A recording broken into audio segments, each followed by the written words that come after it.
প্রিয় দর্শক, আপনাদের স্বাগত জানাচ্ছি দেশ টিভির নিয়মিত আয়োজন জনতার ভাবনায়। আমরা এই আয়োজনে কথা বলে থাকি সাধারণ মানুষের সঙ্গে সমসাময়িক নানা ইস্যুতে। রাজশাহী থেকে আপনাদের সঙ্গে আছি আমি কাজী শাহেদ। আমরা কথা বলতে চাই সাধারণ নাগরিকরা কী ভাবছেন সমসাময়িক নানা ইস্যুতে। আমরা শুরুতে একটু যেতে চাই, আপনাদের কাছে একটু জানতে চাই, একই সরকারের পতনের পর অন্তর্বর্তী সরকার দায়িত্ব পালন করছে, দেশ কেমন চলছে আপনার দৃষ্টিতে? ধন্যবাদ আপনাকে। আপনারা জানেন একটা স্বৈরাচার সরকার দীর্ঘদিন এই দেশে জগদ্দল পাথরের মতন এই দেশের জনগণের উপরে বসেছিল। এই দেশে টাকা পয়সা লুটপাট করে নিয়ে গেছে। বর্তমান দ্রব্যমূল্যের যে পরিস্থিতি, মানুষে হিমশিম খেয়ে যাচ্ছে এবং নাবিশ্বাস উঠে যাচ্ছে। তো অন্তর্বর্তী সরকারের কাছে আমাদের দাবি থাকবে অতি শীঘ্রই একটা নির্বাচন দিয়ে এই দেশের একটা স্থিতিশীল বজায় রাখার জন্য একটি গণতান্ত্রিক সরকারের দরকার। দেখেন, আমরা 17 বছর আন্দোলন সংগ্রাম করেছি, রাজপথে আমরা ছিলাম, ঠিক আছে, কিন্তু এই সরকারের দীর্ঘ সময় ব্যয় হয়েছে একে নামাইতে গিয়ে ছাত্র এবং জনতার গণঅভ্যুত্থানের মাধ্যমে এই সরকারের পতন হয়েছে। কিন্তু পতন হলেও তার যে দোসর রাজ্য থেকে গেছে, ওই সিন্ডিকেট রাজ্য থেকে গেছে, বাজার নিয়ন্ত্রণ তারাই করছে। যার কারণে আমরা সাধারণ নাগরিক যারা আমরা ভোক্তা, আমাদের আজকে বাজার করতে গিয়ে আমরা হিমশিম খাচ্ছি।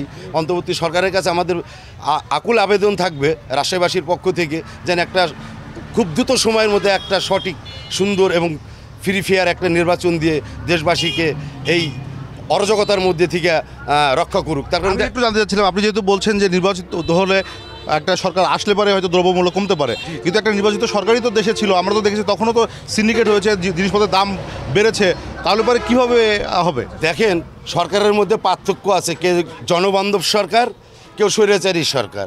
এই খুনি হাসিনা তো ফ্যাসিস্ট, ও তো খুনি হাসিনা, ও তো এই বাংলার জনগণের রক্ত চুষে তাদের টাকা পয়সা চুরি করে তার গোটা ফ্যামিলি, মানে শেখ পরিবার, এ দেশের শত শত হাজার লক্ষ কোটি টাকা পাচার করেছে, আপনারা জানেন। এবং তারই করা যে সিন্ডিকেট, আজও তারা বহল তাবিয়াতে আছে। এই সিন্ডিকেট তো আজকে এই অন্তর্বর্তী সরকার এই সিন্ডিকেটকে তো ভাই ভাঙতে পারেনি। তাহলে সরকার যদি সিন্ডিকেট ভাঙতে চায় এবং জনগণকে যদি কম মূল্যে পণ্য দিতে চায়, তাহলে সিন্ডিকেটটা ভাঙার কৌশলটা কি? সরকারের কি পরামর্শ দেবে? দেখেন, সরকারের অনেক বুদ্ধি, অনেক কৌশল তারা জানে যে কারা কোন মেলে চাল, কোন মেলে তেল, কারা কোন জায়গায় সব গুদামজাত করে এই 3 টাকার জিনিস 5 টাকা করছে, এটা কিন্তু সরকার জানে। অন্তর্বর্তী সরকারও আমার মনে হয় জানে। তাই তাদেরকে সেগুলো জায়গা চিহ্নিত করে ওই জায়গায় বিশেষভাবে সেনাবাহিনী দিয়ে অভিযান চালানো উচিত। ধন্যবাদ। আমরা হয়তো আবারও আপনার সঙ্গে কথা বলবো, তার আগে একটু কথা বলতে চাই, আপনার কাছে একটু জানতে চাই যে একই বিষয়, যে একটি সরকার ছিল, তারা সেখান থেকে চলে গেল, আমরা একটু জানতে চাই আপনার কাছ থেকে যে এই দেশ এখন কেমন চলছে? আলহামদুলিল্লাহ, দেশে আগের চেয়ে অনেক শান্তি শৃঙ্খলা ফিরে এসছে। তারপরেও আমাদের খুব কষ্টটা হচ্ছে যে আমরা যে 16 বছরের ফ্যাসিস্টে অত্যাচারিত হয়েছি, এই অত্যাচারের রেশ আমাদের কাছে থেকেই গেছে। এই অত্যাচারীর ব্যবসায়ী সিন্ডিকেট বিভিন্ন তেল বাজারজাতকরণ করতেছে, তেল, জাল, সয়াবিন তেল, এই খেজুর, বুট, মসুর ডাল ইত্যাদি সবই সিন্ডিকেট করতেছে। তারা গুদামজাত করে রেখেছে, অথচ মার্কেটে ছাড়তেছে না, যার কারণে দাম কমতেছে না। এটার একমাত্র উপায় হলো এই আমাদের অনির্বাচিত সরকার বা তত্ত্বাবধায়ক সরকার, এটা সম্ভবপর না। কারণ তারা জানে না যে কে এই সিন্ডিকেটটা করেছে, কে এই সিন্ডিকেটের হোতা। এটা জানতে গেলে এই রাজনৈতিক দলগুলাই জানে, বা এই সমাজে যারা প্রতিষ্ঠিত ব্যক্তি তারাই কিন্তু জানে। তো একটি সুষ্ঠু নির্বাচন দিয়ে যদি আমরা একটা নির্বাচিত সরকারের হাতে ক্ষমতা তুলে দেই, তাইলে আমাদের পক্ষে এটা সহজে ধরা সম্ভব হবে এবং বাজারটাকে নিয়ন্ত্রণ করা সহজ হয়। আপনি বলছিলেন যে নির্বাচিত সরকার হলে, তো এখন তো একটি প্রশ্ন আসছে বারবার করে যে স্থানীয় সরকার নির্বাচন আগে নাকি জাতীয় নির্বাচন আগে, আপনি কি বলেন? স্থানীয় সরকার নির্বাচন যদি আমরা আগে দিয়ে দিই বা আমরা দেশে করে ফেলি, তাহলে আমাদের এই পুরো স্বৈরাচার আওয়ামী লীগকে আবার ক্ষমতায় বসানোর মানে সমপ্রায় হয়ে যাবে। এই জন্য আমাদেরকে আগে জাতীয় নির্বাচন করতে হবে। আমরা সকলেই চাই জাতীয় নির্বাচনটা আগে হোক। জাতীয় নির্বাচনের একটি কথা বারবার করে আসছে, স্থানীয় সরকারের নির্বাচনের পরে, স্থানীয় সরকার নির্বাচন পরে আর জাতীয় নির্বাচন আগে। আমরা একটু আপনার সঙ্গে কথা বলতে চাই। উনি যেটি বলছিলেন, দ্রব্যমূল্য নিয়ে কথা বলেছেন, উনি বলছিলেন যে জাতীয় নির্বাচন আগে, স্থানীয় সরকার নির্বাচন পরে। আপনি কি মনে করেন? আমি তো মনে করি জাতীয় নির্বাচনই আগে হওয়া উচিত। কেন মনে করেন? কেন? এই যে দ্রব্যমূল্যর দাম, এটা সবাই কন্ট্রোল করতে পারবে না। জাতীয় নির্বাচন না হওয়া পর্যন্ত, একটা নির্বাচিত সরকার না আসা পর্যন্ত এটা সম্ভব না। একটু জানতে চাই, আপনি তো নিজেও হয়তো বাজার করতে যান, জিনিসপত্রের যে দাম এখন দেখছেন, সেটি কি নাগালের মধ্যে আছে নাকি নাগালের বাইরে? যেরকম বাজারে গিয়ে মাছ কিনলে সবজি কিনা যায় না, সবজি কিনলে আরও অন্য কিছু কিনা যায় না, এ সমস্যা। বাজারে গিয়ে বাজার করা সম্ভব না। আমরা একটু আরও কথা বলতে চাই, আপনার সঙ্গে একটু কথা বলতে চাই। আর যদি আমরা একটু জানতেই চাই আসলে যে একটা প্রশ্ন বারবার করে উঠছে, স্থানীয় সরকার নির্বাচন নাকি জাতীয় নির্বাচন আগে? রাজনৈতিক দলগুলি তো চাচ্ছে যে জাতীয় নির্বাচনে কেউ কেউ পক্ষে কেউ কেউ বিপক্ষে আগে। তো আপনার কি? আমার দৃষ্টিকোণ থেকে জাতীয় নির্বাচনই আগে হওয়া প্রয়োজন, তাতে দেশ ও জাতি মুক্তি পাবে। মানে কেন আগে হওয়া উচিত? স্থানীয় সরকার আগে, নির্বাচন আগে হলে সমস্যা কি? গণতন্ত্র প্রতিষ্ঠা করার লক্ষ্যে। ধন্যবাদ আপনাকে। আমরা একটু কথা বলবো এখানে যারা আছেন আরও একজনের সঙ্গে, একটু আপনার কাছ থেকে জানতে চাই, সেটি হলো যে জাতীয় নির্বাচন আগে না স্থানীয় নির্বাচন আগে, এ নিয়ে একটি বিতর্ক ইতিমধ্যে কিন্তু শুরু হয়েছে। সেই জায়গা থেকে আপনি কি বলবেন? বিসমিল্লাহির রহমানির রহিম। সর্বপ্রথমে ধন্যবাদ জানাই আমি দেশ টিভিকে যে জনগণের কথা তৃণমূল পর্যায়ে শোনার জন্য। প্রশ্নটা হচ্ছে যে আগে জাতীয় নির্বাচন না আগে স্থানীয় সরকার নির্বাচন?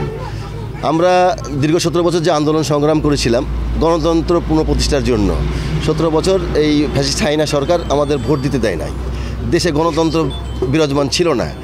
জাতীয় সরকার স্থানীয় সরকার নির্বাচনটা হচ্ছে আপনার তৃণমূল পর্যায়ে, ইউনিয়ন পর্যায়ে পর্যন্ত নির্বাচন করতে হবে। এটা দীর্ঘ একটা সময়ের ব্যাপার আছে।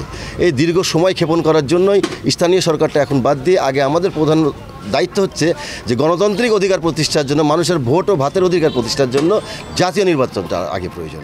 এই কারণে আমরা জাতীয় নির্বাচনটা আগে চাচ্ছি। আরেকটু প্রশ্ন আপনাকে রাখতে চাই আপনার কাছে, সেটি হলো যে অন্তর্বর্তী সরকার এখন দেশ চালাচ্ছেন, আইন শৃঙ্খলা পরিস্থিতি কেমন দেখছেন?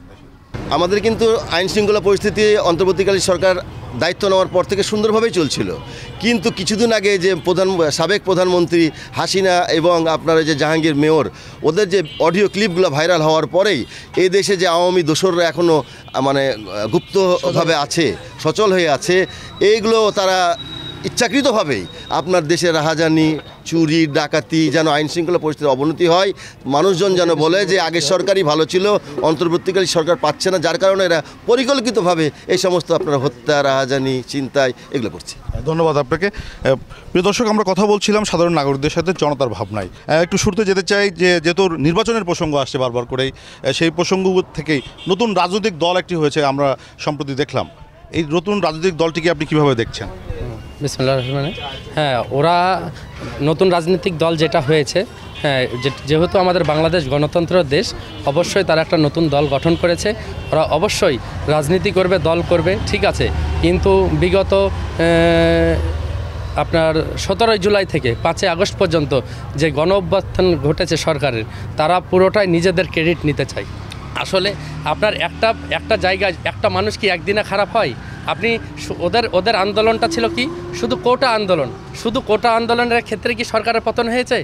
সারা বাংলাদেশের অত্যাচার, স্বৈরাচার সব কিছুর পরিপ্রেক্ষিতে মানুষজন নেমে এই সরকারের পতন করেছে, বিধায় গণ অভ্যুত্থান হয়েছে।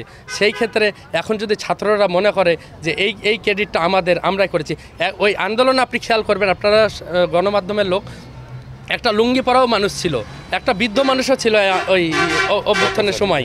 তারপরে আপনি দেখবেন যে বিভিন্ন বৃদ্ধ বোরখা পরে পানি সাপ্লাই দিয়েছে প্রত্যেকটা জায়গা থেকে। আসলে সবার অংশগ্রহণের মাধ্যমেই এই দেশের অভ্যুত্থানটা ঘটেছে এই স্বৈরাচারের বিরুদ্ধে। অতএব নিজেদের ক্রেডিট নিয়ে নিজেদেরকে বড় করার কিছু নাই। সারা বাংলাদেশের মানুষ এখন বোঝে, সব জানে, এখন সব চোখে দেখছে আসলে কে কী করেছে না করেছে সবাই দেখেছে। অতএব নিজেদেরকে ইস্টাবলিশ করার জন্য, নিজেদেরকে পরিচিত লাভ করার জন্য মিথ্যাচারিতা করে নিজেদের পরিচিতি লাভ করার এটা কোনো মানে হয় না।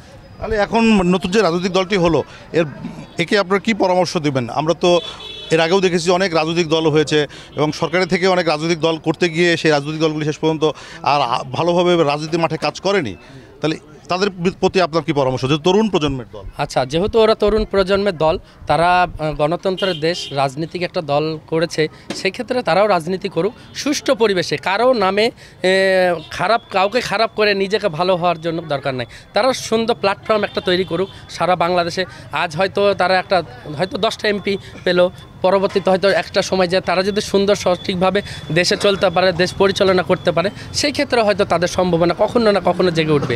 কিন্তু এর মানে এই না যে আপনারা কাউকে খারাপ করে কোনো রাজনৈতিক দলকে খারাপ করে নিজেরা ভালো হবেন, এভাবে কোনো গণতন্ত্র গড়ে উঠতে পারে না। আমি একেবারে শেষ কোশ্চেনটা আপনাকে করতে চাই, কাউকে খারাপ করে এরকম কোনো কাজ কি তারা ইতিমধ্যে করেছে কি? অবশ্যই আপনি একটা কাজ আমরা সবাই মিলে করলাম, কিন্তু আমি নিজে একা ক্রেডিট নিয়ে নিচ্ছি, এটা তো অবশ্যই অন্যায় কাজ বা খারাপ কাজ। ধন্যবাদ আপনাকে। আমরা একটু কথা বলতে চাই, তরুণ প্রজন্মের রাজনৈতিক দল হয়েছে, আপনি যেহেতু তরুণ প্রজন্মের প্রতিনিধি, আপনার কাছে যা জানতে চাই এই রাজনৈতিক দলটিকে আপনি কিভাবে দেখছেন? বিসমিল্লাহির রহমানির রহিম।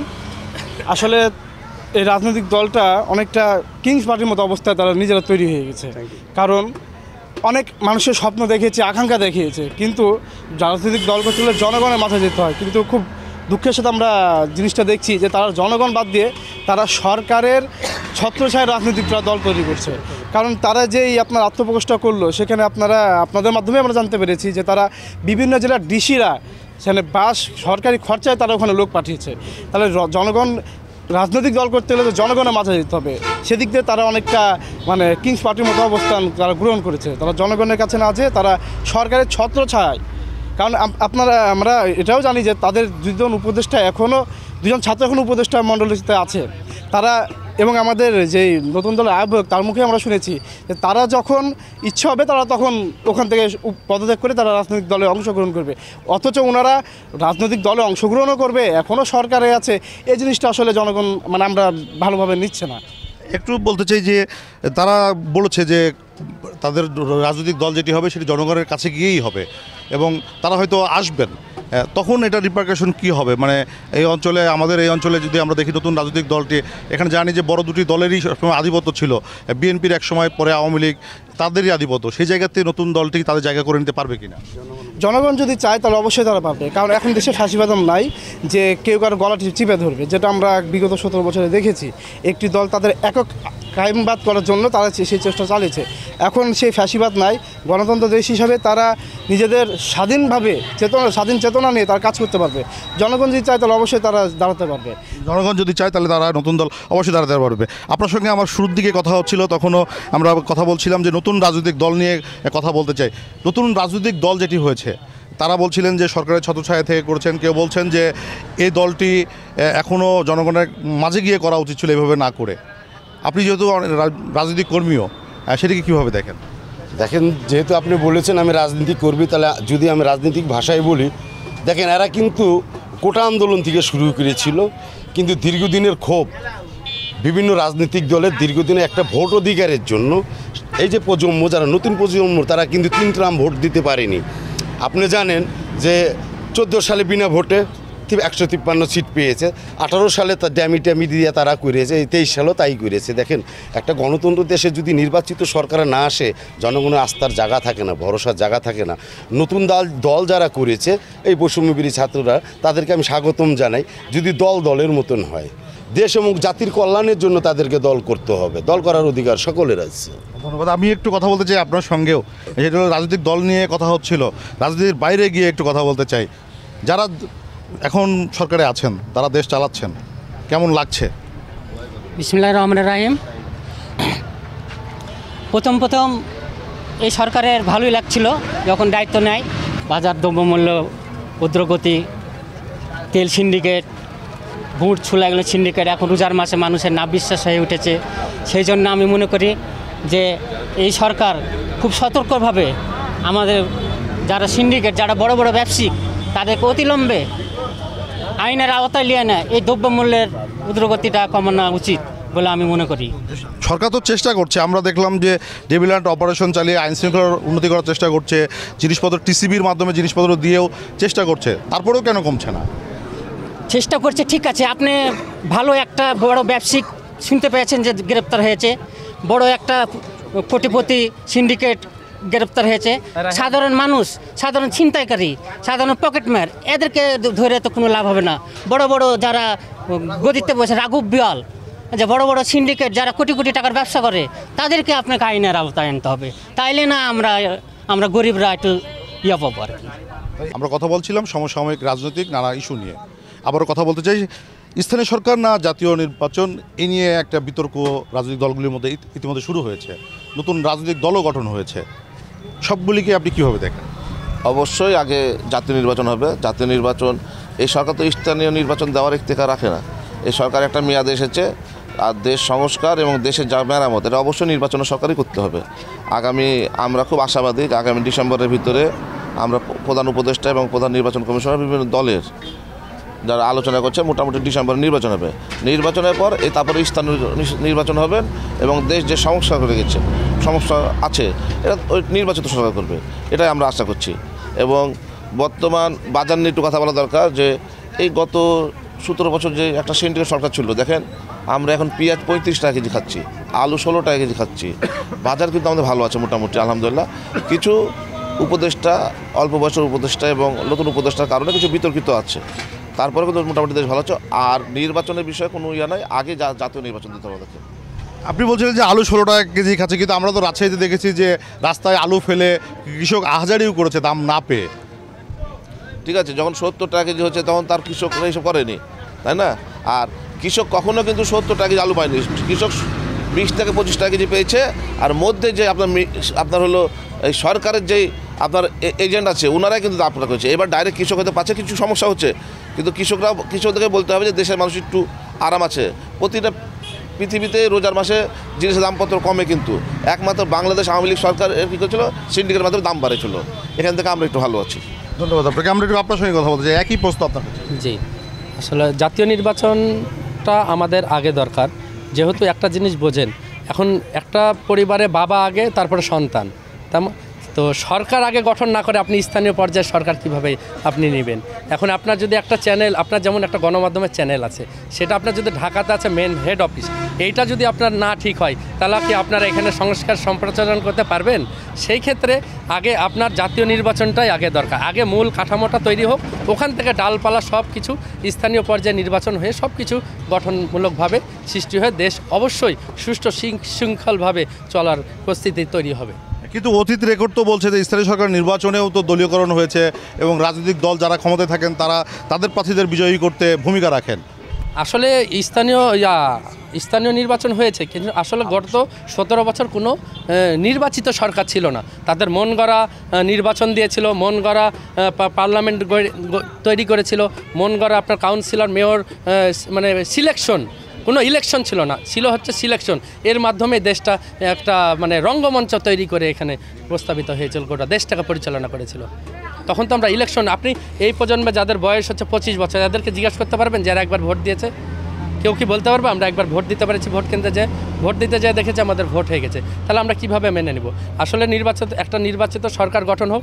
আসলে আমরা এই সরকার নির্বাচনের জন্যই কিন্তু এই আন্দোলন, এই দেশে অত্যাচার অন্যায় যেগুলো হয়েছিল, এটার পরিপ্রেক্ষিতে অভ্যুত্থান ঘটেই এই সরকারকে পতন করা হয়েছে। যে সরকারকে পতন করা হয়েছে সেই সরকারই আগে গঠন করা হোক সুষ্ঠু নির্বাচনের মাধ্যমে এই দেশে, তারপরে সব কিছু এই দেশে সুশৃঙ্খল ফিরে আসবে ইনশাল্লাহ। আপনি কি মনে করেন, একই প্রশ্ন একটু আপনার কাছে জানতে চাই, যে আপনি কি মনে করেন কি না যে স্থানীয় সরকারের নির্বাচন পরে, জাতীয় নির্বাচন আগে? না, জাতীয় নির্বাচন আগে, তারপরে ওয়ার্ড বা পরে পরে স্থানীয় পরে হবে। আগে জাতীয় নির্বাচন দেওয়াটাই ভালো হবে। আমরা একটু কথা বলতে চাই, একই প্রশ্ন আমরা এদিকে একটু রাখতে চাই যে স্থানীয় সরকার এবং জাতীয় নির্বাচন, এটি নিয়ে রাজনৈতিক মাঠে ইতিমধ্যে কিন্তু একটা আলোচনার ঝড় উঠেছে। সেটি হলো যে আপনার কাছেই জানতে চাই, অনেকেই বলছেন যে এখানে যারা আমরা জাতীয় সঙ্গে কথা বলেছি সবাই বলছেন স্থানীয় সরকার নির্বাচন পরে, জাতীয় নির্বাচনটি আগে। আপনি কি একই মত প্রকাশ করেন কিনা, বা আপনার কোনো মতামত আছে কিনা? বিসমিল্লাহির রহমানির রহিম। আমি মনে করি বাংলাদেশে জাতীয় নির্বাচনই আগে দরকার। এটাতে আপনি হয়তো মনে করবেন কেন এই প্রশ্নটা আসছে যে আগে হলো স্থানীয় সরকার নির্বাচন দেওয়ার, কিন্তু না, আমরা রাজনীতি যারা করে সাধারণ জনগণের কথা চিন্তা ভাবনা করে আমাদের কিভাবে আমাদের স্থানীয় পর্যায়ে নেতা নির্ধারণ করব, কিভাবে স্থানীয় নেতাগুলো আসবে, সেগুলো আমরা জাতীয় পর্যায়ে থেকে বাইরে এসে আমরা স্থানীয় পর্যায়ে আমরা ঢুকবো। আমি মনে করি যে আগে জাতীয় নির্বাচন হওয়া দরকার, পরে স্থানীয় সরকার নির্বাচন। আমরা একটি সরকার ক্ষমতায় ছিল, তাকে আন্দোলন করে ক্ষমতাচ্যুত করেছে ছাত্র জনতার যে একটা রাজনৈতিক নতুন দলও হয়েছে। সেই ক্ষেত্রে আগামী নির্বাচন খুব টাফ হবে কিনা বা খুব প্রতিযোগিতামূলক হবে কিনা, এরকম মনে করেন কিনা? অবশ্যই আগামী নির্বাচন খুবই প্রতিযোগিতামূলক। আর বিগত 30-35 বছরে যেসব নির্বাচনগুলো হয়েছে তার থেকে একটা মডেল নির্বাচন বাংলাদেশে এবার হতে যাচ্ছে, এবং এরকম নির্বাচন আমার মনে হয় যে আর কোনো সরকার দিতে পারেনি। আশা করছি আমি এই তত্ত্বাবধায়ক সরকারকে যে একটা মডেল নির্বাচন দেখবে এবং সবার আশা আকাঙ্ক্ষা এই নির্বাচনে পূর্ণ হবে, আমি এটা আশা করছি। এবং আশা আকাঙ্ক্ষা পূর্ণ হবে এই নির্বাচনে। আমরা একটু কথা বলতে চাই আয়োজনের সঙ্গেও। এই নির্বাচন যেটি নিয়ে আলোচনা হচ্ছে যে নির্বাচন কবে নাগাদ হবে, আদৌ নির্বাচন হবে কিনা এরকম প্রশ্ন কেউ কেউ করছেন, আপনি কি মনে করছেন? ধন্যবাদ আপনাকে। আসলে নির্বাচন নিয়ে একটি আমরা ধোঁয়াশার মধ্যেই আছি, মানে এক একজন উপদেষ্টার এক এক রকম মতামত। তারপরেও আমরা আশাবাদী, যেহেতু প্রধান উপদেষ্টা একটা সময় বেঁধেছেন মোটামুটিভাবে, এবং আমাদের সেনাবাহিনীর প্রধানও উনিও বলেছেন যে আগামী ডিসেম্বরের মধ্যেই জাতীয় নির্বাচনটা হবে। আমরাও আশা করছি যে আগামী ডিসেম্বরের মধ্যে জাতীয় নির্বাচনটা হবে। জাতীয় নির্বাচন হলে দেশের যে সংকটগুলো আছে এই সংকটগুলো আস্তে আস্তে কেটে যাবে। দ্রব্যমূল্যের ঊর্ধ্বগতি, আইন শৃঙ্খলা পরিস্থিতির উন্নতি এবং সামাজিক মানবিক অধিকারের যে কথাগুলো আমরা বলি সেগুলো সবগুলোই প্রতিষ্ঠিত হবে জাতীয় নির্বাচনের মাধ্যমে। নতুন রাজনৈতিক দলটিকে কীভাবে দেখছেন? আচ্ছা, আমরা ছাত্রদের নতুন রাজনৈতিক দলকে অবশ্যই সাধুবাদ জানাই। আমাদের শিক্ষিত সমাজ ছেলেরা, আমরা মনে করতাম যে আমাদের নেক্সট প্রজন্ম আসলে রাজনীতি নিয়ে চিন্তাভাবনা করে না, তারা শুধু মোবাইলের মধ্যেই বসে থাকে। তো আমরা দেখতে পাচ্ছি না, আমাদের ছাত্র জনতার আন্দোলনে যে ছাত্রদের যে ভূমিকা দেশ নিয়ে এবং রাজনীতি নিয়ে যে তাদের ভূমিকা, আমি তাদেরকে সাধুবাদ জানাই। তারা একটা নতুন দল গঠন করেছে। আমরা দেখেছি বিগত যে আওয়ামী সরকার, এই আওয়ামী সরকার, এই ফ্যাসিস্ট সরকারটা, এই সরকার যেন আর আগামী দিনে বাংলাদেশের রাজনীতিতে অবস্থান করতে না পারে, যার কারণে আমরা নতুন নির্বাচিত আপনার যে ছাত্ররা দল গঠন করেছে এই দলটিকে সাধুবাদ জানাই। তারা জনগণের কথা শুনুক, জনগণের অধিকার প্রতিষ্ঠা করুক, এবং জনগণ তৃণমূল পর্যায়ে জনগণের কাছে যে তাদের রাজনৈতিক যে এজেন্ডাগুলো আছে তারা বলুক, জনগণই নির্ধারণ করবে আগামী দিনে তাদেরকে ভোট দিবে কিনা। ধন্যবাদ আপনাকে। প্রিয় দর্শক, আমরা কথা বলছিলাম সাধারণ নাগরিকদের সঙ্গে, নাগরিকদের ভাবনার কথা শুনছিলাম সমসাময়িক নানা ইস্যুতে। নতুন রাজনৈতিক দল নিয়ে তারা কথা বলেছেন, দ্রব্যমূল্য নিয়ে কথা বলেছেন, আইন শৃঙ্খলা নিয়ে এবং আগামী নির্বাচন নিয়েও তারা কথা বলেছেন। আজকে এ পর্যন্তই। আগামীতে অন্য কোনো জেলায় ফিরবো আবারও জনতার ভাবনা নিয়ে। প্রিয় দর্শক, ভালো থাকুন, সুস্থ থাকুন।